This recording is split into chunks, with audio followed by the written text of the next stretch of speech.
کرتا ہو اس کے والدین کو قیامت کے دن ایسا تاج پہنایا جائے گا کہ جس کے سامنے سورج اور چاند کی روشنی مان پڑ جائے گی۔ قرآن کی آیتیں میں نے آپ کے سامنے تلاوت کی۔ ایک ٹیچر مجھ سے کہنے لگے غیر مسلم کہ مولانا یہ تمہاری کتاب تو قرآن ہے، اس کا رائٹر کون ہے، کون لیکھک ہے اس کا؟ میں نے کہا کیوں؟ کہنے لگے یار کوئی کتاب کسی چھیتر میں چلتی ہے، کوئی کسی شہر میں، کوئی کسی دیش میں، کوئی کسی پردیش میں، کوئی کسی علاقے میں، لیکن یہ تمہاری کتاب پوری دنیا میں چلتی ہے۔ تو میں نے کہا کہ جس نے دنیا بنائی ہے اس کی کتاب ہے، اور ہماری کتاب صرف دنیا میں نہیں چلتی ہے بلکہ ہماری کتاب آسمان پر بھی چلتی ہے۔ قرآن یہ میرسر ہے، قرآن کا مطلب یہ ہے کہ پڑھے جانے والی کتاب۔ اس کتاب کی خصوصیت یہ ہے، اس کی خصوصیت یہ ہے کہ دنیا میں سب سے زیادہ پڑھی جانے والی کتاب یہی ہے۔ ہر نماز میں قرآن پڑھا جاتا ہے، صبح قرآن پڑھا جاتا ہے، شام قرآن پڑھا جاتا ہے۔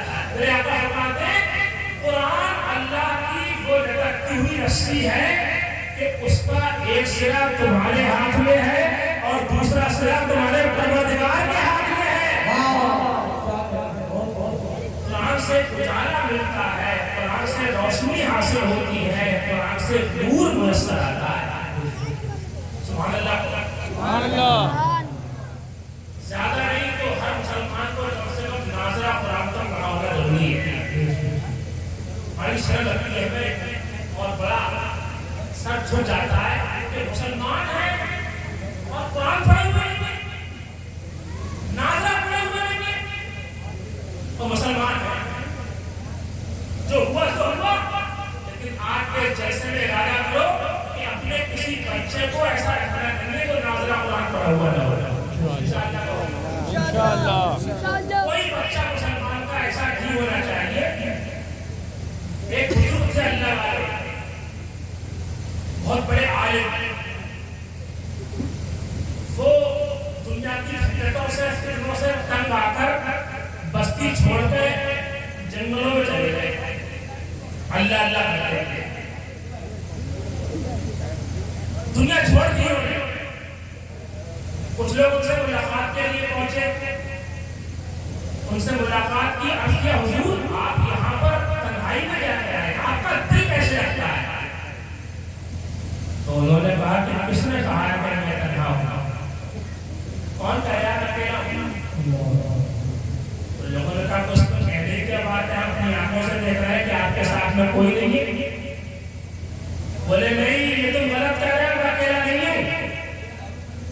مجھے جب اللہ سے باتیں کرنا ہوتی ہے تو نماز پڑھنے کھڑا ہو جاتا ہوں، اور جب اللہ کی باتیں سننا ہوتی ہے تو قرآن لے کر بیٹھ جاتا ہوں۔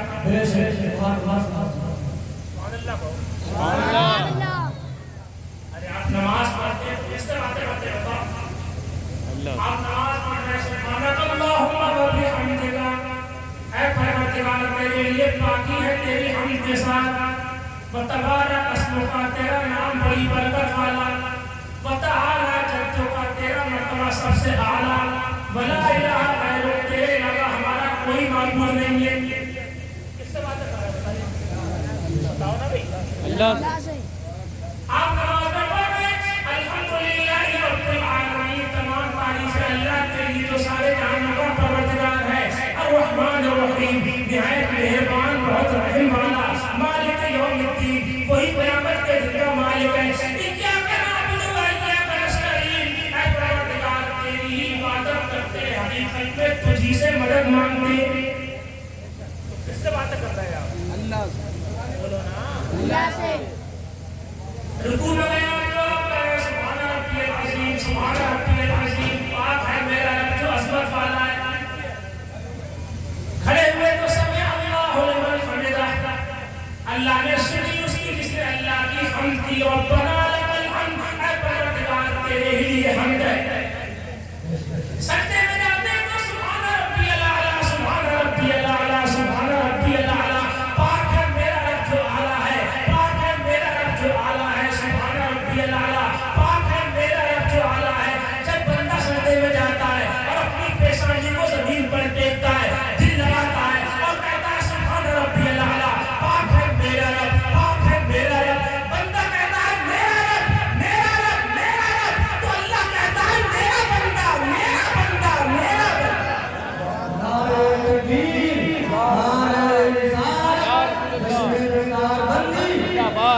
نعرے تکبیر نعرے رسالت. بندہ کہتا ہے ربی ربی ربی تو اللہ کہتا ہے عبدی عبدی عبدی. سب کا ظلم و ستم گوارا ہے, سب کا ظلم و ستم گوارا ہے, اتنا کہہ دے کہ تو ہمارا ہے. جب بندہ دل لگاتا کہتا ہے ربی سبحان ربی الاعلیٰ, پاک ہے میرا رب جو اعلیٰ ہے. جب بندہ دل لگاتا کہتا ہے میرا رب, تو اللہ کہتا ہے میرا بندہ میرا بندہ میرا بندہ. اور اس کو اللہ کہہ دے میرا. اچھا یہ نماز کتنی پیاری چیز ہے. میرا تو فرماتے جعلت قرۃ عینی فی الصلاۃ, نماز میں میری آنکھ کی ٹھنڈک ہے. کون کہہ رہا ہے بتاؤ؟ حضور. کون کہہ رہا ہے؟ حضور. کون کہہ رہا ہے بولو؟ حضور مصطفیٰ. کہہ رہا ہے میری آنکھ کی ٹھنڈک ہے.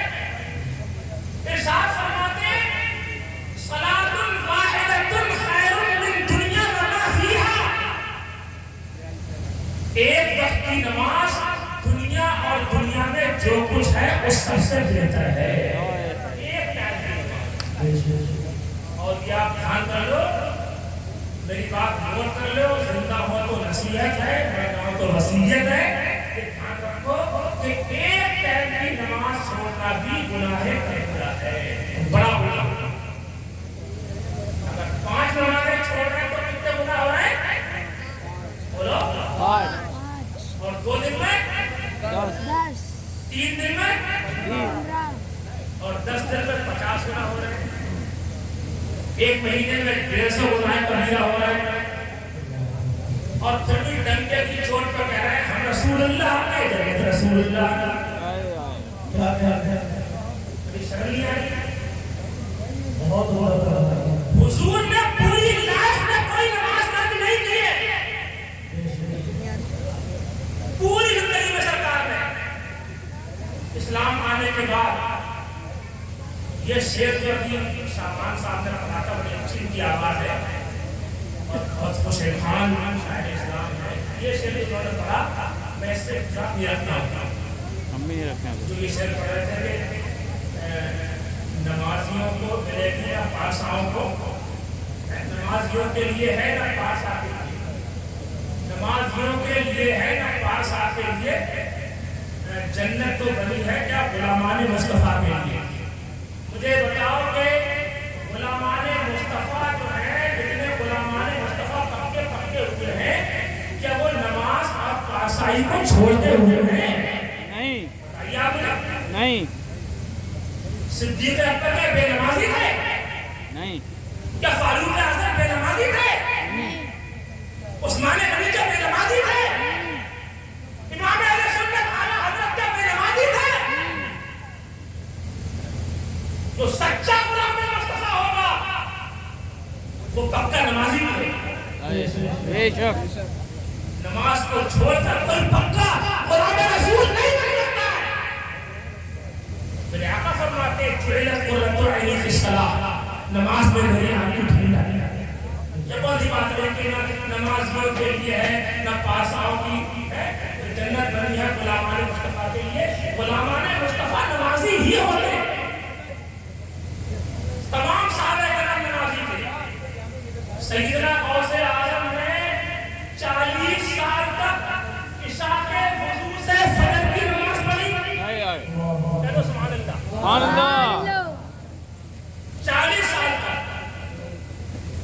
اور اپنے اعلیٰ حضرت امام اہل سنت مجدد دین و ملت حضور سیدی سندی مرشدی سرکار امام احمد رضا فاضل بریلوی رحمۃ اللہ علیہ, آپ کا انگوٹھے کا آپریشن ہوا تھا. اس زمانے میں وہ جرہ نے کہہ دیا تھا حضرت آپ کو کئی دن تک ہلنا بولنا نہیں ہے, نماز پڑھنا تو ایسے ہی لیٹے لیٹے اشارے سے پڑھ لینا, تیمم کر کے بالکل جسم کو ہلانا نہیں ہے ورنہ سخت تکلیف پڑ سکتی ہے. اس کی بات کر رہا ہوتا نا اعلیٰ حضرت. اعلیٰ حضرت وہ تو کہہ کے چلا گیا. تھوڑی دیر کے بعد میں اذان ہوئی, میرے امام بے چین ہو گئے.